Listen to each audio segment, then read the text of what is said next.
नमस्कार दोस्तों, आज हम पहुंच गए हैं वीक 3 के डे 21 पर, यानी थर्ड वीक हमने आज ख़त्म कर लिया है। आज जब ये लेक्चर फिनिश होगा तो आपके 3 वीक, इस किताब के 3 वीक ख़त्म हो चुके होंगे। और इसी प्रकार से हमने आधा रास्ता तय कर लिया है, आधा रास्ता बचा हुआ है। हम लोग वोकैबुलरी पढ़ रहे हैं 6 वीक किताब से, और 6 वीक में हमने 3 वीक ख़त्म कर लिए हैं और 3 वीक इसमें बचे हुए हैं। और जल्दी इन 3 वीक्स को भी हम ख़त्म करेंगे लेक्चर्स के फॉर्म में। अगर आप वोकैबुलरी पढ़ना चाहते हैं और पढ़ रहे हैं तो आप इससे पहले 30 days to a more powerful vocabulary, जो बुक हमने ऑलरेडी ख़त्म कर ली है, उसके सारे के सारे लेक्चर्स आपको प्लेलिस्ट में, वोकैबुलरी की प्लेलिस्ट में मिल जाएंगे। आप वहाँ पर जाकर देख सकते हैं। आज का हमारा जो टॉपिक है वो है नाउन्स दैट आर स्पोकन। पहला जो वर्ड है वो है ब्रैगेडोशियो। ब्रैगेडोशियो आपने पहले भी पढ़ा होगा, कई बार पढ़ा होगा, अलग अलग फॉर्म में पढ़ा होगा। ब्रैगेडोशियो का मतलब होता है, देखिए, बड़ी बड़ी फेंकना, यानी इसके नाम से भी आप इसका मतलब निकाल सकते हैं। जब कोई आदमी अपने बारे में बड़ी बड़ी तारीफ़ करता है, बड़ी बड़ी बातें करता है, उसको ब्रैगेडोशियो कहते हैं। यानी अपनी सेखी बघारना, यानी अपने बारे में बड़ी बड़ी बातें करना, उसी को कहते हैं ब्रैगेडोशियो। और इसके लिए बहुत सारे सिनोनिम्स आप इस्तेमाल कर सकते हो, जैसे बॉम्बास्टिक। एक सिनोनिम्स है बॉम्बास्टिक। बॉम्बास्टिक का मतलब यही होता है बड़ी बड़ी बातें फेंकना या शेखी बघारना, अपने बारे में ऐसी ऐसी बातें करना जो कि उसके कैरेक्टर को सूट नहीं करती है या उसके एटीट्यूड को सूट नहीं करती है, यानी वो क्वालिटी उसके अंदर है ही नहीं।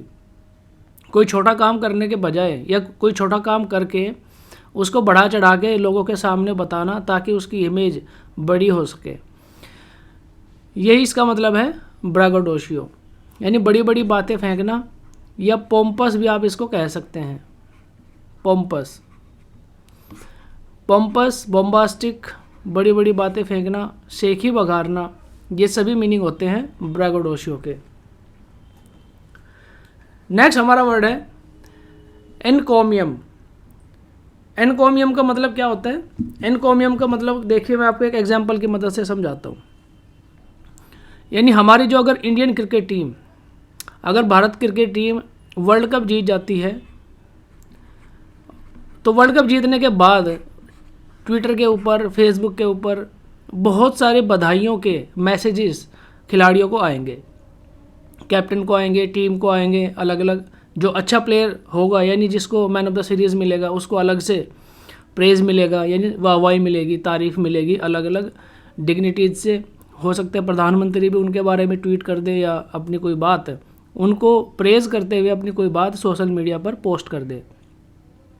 तो ये जो पीस ऑफ राइटिंग है, जो किसी की तारीफ़ कर रहा होता है, या जैसे आप सोचते हैं, आपने देखा होगा ट्विटर में ट्वीट कर देते हैं कई लोग, तो ट्वीट करने में ये जो पीस ऑफ राइटिंग है, ट्विटर के ऊपर जो लिखते हैं, मैसेज जो लिखते हैं किसी की तारीफ़ करने के लिए, ठीक है, किसी को प्रेज़ करने के लिए जो मैसेज लिखते हैं, उसी को कहते हैं क्या? एनकोमियम। यानी वो जो पीस ऑफ राइटिंग है, दैट पीस ऑफ राइटिंग जिसमें किसी की तारीफ़ की गई होती है, उसी को कहते हैं एनकोमियम। और हो सकता है कि ये थोड़े दिन बाद या आज भी अगर आप सोशल मीडिया पर जाएंगे तो आपको ऐसे बहुत सारे ट्वीट्स, ऐसे बहुत सारे पोस्ट सोशल मीडिया पर आपको दिख जाएंगे जिसमें कोई किसी न किसी की तारीफ़ ज़रूर कर रहा होगा। तो उसको पढ़कर आप याद कीजिए एनकोमियम। नेक्स्ट हमारा वर्ड है जिब्रिश। जिब्रिश एक ऐसा स्टेटमेंट होता है जिसका कोई सेंस नहीं है, सेंसलेस आप इसको कह सकते हैं, नो सेंस, या फिर जिसको समझना बहुत ज़्यादा मुश्किल हो, ठीक है, यानी डिफ़िकल्ट टू अंडरस्टैंड। आप इसको इस प्रकार से भी याद रख सकते हैं कि difficult to understand. Difficult to understand किस प्रकार से? जैसे जानवरों की भाषा है, आपस में वो बात करते हैं, लेकिन क्या हम उनकी भाषा समझ सकते हैं? नहीं, बहुत मुश्किल है। जो एक्सपर्ट्स हैं, कुछ एक्सपर्ट्स हैं, कुछ जानवरों की भाषा समझ सकते हैं, बट एक आम आदमी जानवरों की भाषा नहीं समझ सकता। तो दैट इज़ कॉल्ड जिब्रिश। यानी ऐसी स्टेटमेंट या ऐसी बात जो आपको समझ में ना आए या जिसको आप समझने में आपको बहुत ज़्यादा मुश्किल हो रही हो, दैट इज़ कॉल्ड जिब्रिश। यानी जिसका कोई मीनिंग नहीं है या इम्पॉसिबल टू अंडरस्टैंड है, उसको हम कहते हैं जिब्रिश। नेक्स्ट आगे चलते हैं, डायट्राइब। नेक्स्ट हमारा जो वर्ड है वो है डायट्राइब। और डायट्राइब का मतलब क्या होता है? डायट्राइब का मतलब होता है forceful and bitter verbal attack against someone. ठीक है, बिटर का मतलब आपको पता ही होगा, बिटर वर्बल अटैक यानी किसी को बहुत ही तीखे शब्द बोलना, किसी की तारीफ नहीं, उसको क्रिटिसाइज करना तीखे शब्दों में, उसी को कहते हैं डायट्राइब। ठीक है, बिटर वर्बल अटैक किसके ऊपर? किसी का दुश्मन हो सकता है, या किसी से कुछ मनमुटाव हो गया हो वो हो सकता है, किसी के साथ आपका झगड़ा हो गया हो, आप रोड पर जा रहे हैं, आपका झगड़ा हो गया, आप उसको कैसे शब्दों का इस्तेमाल करते हैं? बहुत सारी हेल्पिंग वर्ब आप यूज़ कर देते हैं। तो वहाँ पर आप इसको कनेक्ट कीजिए डायट्राइब, यानी बिटर वर्बल अटैक या forceful and bitter verbal attack against someone. Next हमारा वर्ड है जर्माइड। जर्माइड क्या होता है? जर्माइड होता है लॉन्ग मॉर्नफुल कंप्लेन यानी जब आपके साथ में सपोज कुछ गलत हो गया, आपके साथ में कुछ गलत हो गया, तो आप किसी अथॉरिटी, अगर आप किसी ऑर्गेनाइजेशन में काम करते हैं तो आप अपने बॉस के पास जाते हैं और उसको कंप्लेन करते हैं। तो जब आप कंप्लेन कर रहे होते हैं, व्हेन यू आर कंप्लेनिंग, तो आपका जो एटीट्यूड है वो किस प्रकार का रहेगा? ठीक है, जब आप कंप्लेन कर रहे होंगे तो आपका एटीट्यूड कैसा होगा? उसमें थोड़ा सा दर्द होगा, थोड़ी सी कंप्लेन होगी, मतलब आपकी फीलिंग्स होंगी कि किस प्रकार से आपको बुरा लगा है किसी चीज़ को लेकर।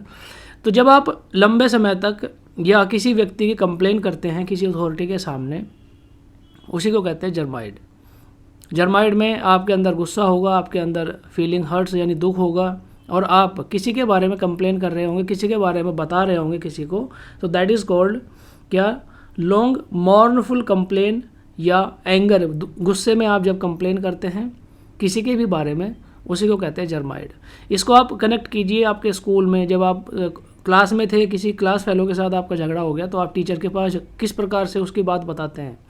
ठीक है, आप टीचर के पास जाएंगे और टीचर के पास जाकर आप कैसे, जो आपका क्लास फेलो है उसके साथ जो आपका झगड़ा हुआ है उसको कैसे आप एक्सप्लेन करते हैं।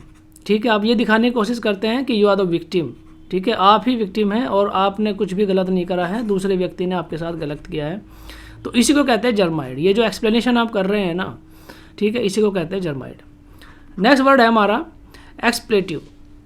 एक्सप्लेटिव का मतलब होता है rude word that you use, यानी ऐसे शब्द जो आप इस्तेमाल करते हैं गुस्सा शो करने के लिए, आपका गुस्सा दिखाने के लिए, आपका गुस्सा शो करने के लिए। तो ऐसे शब्दों को या ऐसे प्रोसेस को हम कहते हैं एक्सप्लेटिव,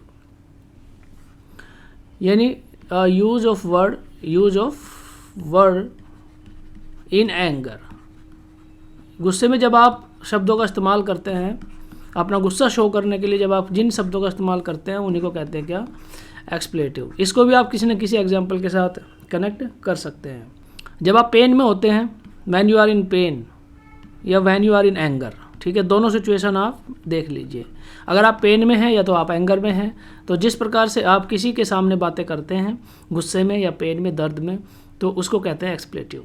ठीक है, यानी दोनों थोड़ा थोड़ा सिमिलर डिफरेंस आपको देखने को मिलेगा डायट्राइब में, जर्मेड में और एक्सप्लेटिव में। आप इनको एग्जाम्पल्स डिफरेंट सिचुएशन के साथ अगर कनेक्ट करेंगे तो ये तीनों वर्ड आपको आराम से क्लियर हो जाएंगे। तो दोस्तों ये थे आज के हमारे 6 वर्ड जो हमने पढ़े, और आज हमारा 3rd वीक कंप्लीट हो गया है। 3 वीक आज हमने कंप्लीट कर लिए हैं और 3 वीक हमारे बचे हैं। ऑलमोस्ट आधी किताब हमने ख़त्म कर ली है। ठीक है, यानी 6 वीक हमारी बुक है जिसमें से हमने 3 वीक ख़त्म कर लिए हैं।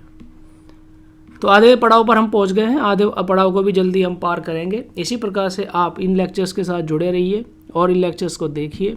अगर आपको अच्छे लगते हैं तो you can share with your friends also. आज के इस लेक्चर में इतना ही है। देखने के लिए धन्यवाद। जय हिंद।